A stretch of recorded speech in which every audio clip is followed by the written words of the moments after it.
का असली घर कौन सा होता है? उसका मायका या ससुराल? चलिए इस कहानी में जानते हैं। मानसी को घर सजाने का बहुत शौक था। एक दिन मानसी अपने पिताजी से कहती है, पापा, कल आते वक्त सड़क के किनारे लगे रंगीन गमले लेते आना, छत में छोटा सा गार्डन बनाऊंगी। अरे 2 महीने बाद तेरी शादी है, ससुराल जाकर ही सजाना, वही तेरा असली घर होगा। और फिर मानसी की शादी नारंग से हो जाती है। नारंग का घर होता तो है बहुत बड़ा, लेकिन पुराने तरीके का। फिर एक दिन, माँ जी देखिए, मैंने ड्राइंग रूम सजाया है। ये नया बड़ा टीवी और सोफे कैसे लग रहे हैं माँ जी? अरे ये सब नहीं चलेगा। यहाँ मेहमान आते हैं तो आराम से खटिया में बैठेंगे, सोफे में कहाँ पीठ सीधी करेंगे। और रंगीन टीवी का रिवाज हमारे घर में अभी नहीं आया है, समझी? सास मानसी को लगभग फटकार से लगाकर वहां से चली जाती है। वो सास से माफी मांगकर कमरे को फिर से पुराने जैसा ही सजा देती है। एक दिन किचन में मानसी सब्जी बना रही होती है कि तभी उसका पति वहां जाता है। अरे ये क्या कहते हैं इस सब्जी को? परवल जी, हमारे मायके में तो खूब बनती है। आज मन था खाने का तो सबके लिए बना दिया।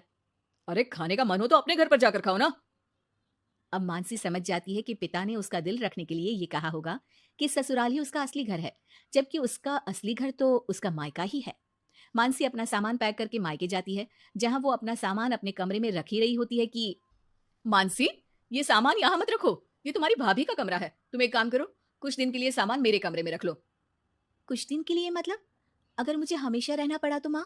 अरे शुभ शुभ बोलो बेटी, हमेशा क्यों मायके में रहेगी? बेटी का असली घर तो उसका ससुराल ही होता है। मानसी को माँ की बात समझ में नहीं आती कि आखिर कौन सा घर उसका है। वो इसी उधेड़बुन में अपने कमरे में जाती है जो शादी से पहले उसका हुआ करता था। अलमारी खोलती है कि तभी पीछे से उसकी भाभी उसे टोक देती है। अरे दीदी, ये क्या? कुछ चाहिए था क्या? मुझे बोल देती। नहीं नहीं, मैं तो बस वैसे ही अपनी अलमारी में देख रही थी, लेकिन यहाँ तो मेरा कोई भी सामान नहीं है। दीदी, अब ये अलमारी मेरी है। आपकी शादी के बाद कमरा और अलमारी दोनों ही मेरे हैं। अगर आपको यहाँ आना है मेरे कमरे में या अलमारी से कुछ चाहिए तो आप मेरी इजाजत ले लीजिएगा। मानसी को भाभी की बात बहुत बुरी लगती है। वो सीधे माँ के पास जाती है। माँ, वो तो मेरा कमरा था। हाँ बेटा था, लेकिन अब तो तेरी अलमारी तेरे ससुराल में है ना। हाँ, लेकिन वहां तो मैं अपने अनुसार कुछ भी नहीं कर सकती। हर बात पर सास से पूछना पड़ता है, उनके कहे अनुसार ही घर पर रहना पड़ता है। और अब यहाँ भी तुमसे और माँ से पूछना पड़ता है, तो फिर मेरा घर कौन सा है माँ? तभी वहां मानसी की भाभी आ जाती है और वो बहुत ही समझदार महिला होती है। अरे ये तो बहुत सरल है मानसी, तुम ससुराल जाओ और कुछ महीनों तक मेरे कहे अनुसार चलो। इस सवाल का जवाब तुम्हें खुद ही मिल जाएगा। भाभी उसके कान में कुछ बातें कहती हैं, जिसे सुनकर मानसी अपने ससुराल चली जाती है। अरे आज सुबह सुबह काम वाली के लिए दरवाजा किसने खोला? घर पूरा साफ, किचन भी पूरा साफ। माँ जी, आप रोज सुबह 5 बजे उठती हैं, ये मुझे ठीक नहीं लगता, इसलिए आज काम वाली बाई के लिए मैंने दरवाजा खोल दिया। थोड़ी देर के बाद मानसी ससुर के पास नाश्ता और दवाई लेकर आती है। अरे मानसी बेटा तुम। हाँ पापा, आप समय पर नाश्ता करके दवाई ले ले। मानसी पति के लिए टिफिन पैक करती है और पति को देती है।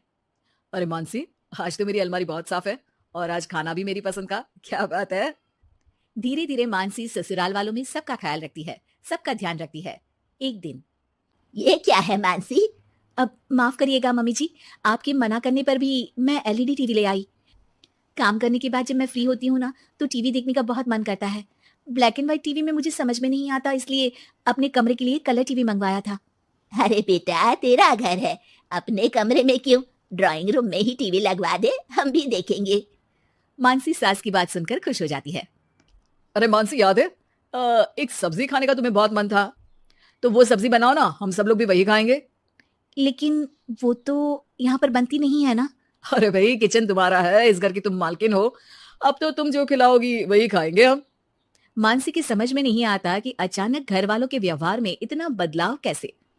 वो अपनी भाभी के पास मायके जाती है। भाभी, आपके कहे अनुसार मैंने सबका ख्याल रखा, घर की हर छोटी जरूरतों को मैंने खुद पूरा किया, और अब तो घर का हर सदस्य मुझे ही घर की मालकिन मानता है। लेकिन ये क्या फॉर्मूला थी भाभी, समझी नहीं मैं। देखो मानसी, घर किसी एक का नहीं बल्कि पूरे परिवार का होता है। 4 दीवारी ईंट कंकड़ से बनने वाला घर अपना तभी होता है जब हर व्यक्ति अपनी जिम्मेदारी समझ उन 4 दीवारी को घर बनाए, और ये तभी मुमकिन होगा जब आप खुद उस घर को अपना मान कर रहें जहां आप रहते हैं। मैं समझ गई भाभी, लड़ाई झगड़ा चालाकी से कोई भी घर अपना नहीं हो सकता। फिर चाहे वो औरत का ससुराल हो या फिर मायका।